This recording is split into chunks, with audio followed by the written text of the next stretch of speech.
اب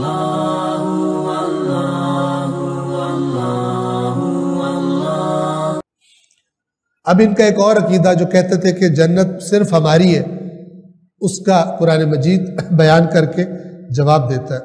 اے رسول کہہ دیجئے اگر اللہ کے نزدیک آخرت کا گھر اور لوگوں کی بجائے خالصتاً تمہارے ہی لیے ہے اور تم اس بات میں سچے ہو تو ذرا موت کی تمنا کرو۔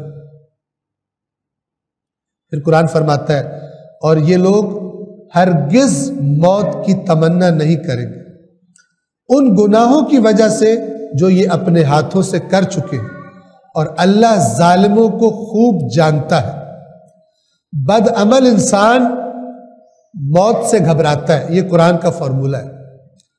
اس وقت تک موت انسان کے لیے آسان نہیں ہوتی، اس کو اچھی نہیں لگتی جب تک اس کے اعمال اچھے نہ ہو جائیں۔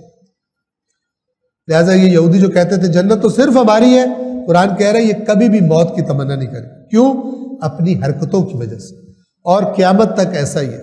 کوئی اپنے آپ کو مسلمان کہے، کوئی شیعہ کہے، کوئی سنی کہے، اگر حرکتیں ٹھیک نہیں ہیں تو جتنا مرضی کہتا رہے جنت ہماری ہے، قرآن کہتا ہے کہ ایسا یہ غلط نظریہ اور غلط عقیدہ ہے۔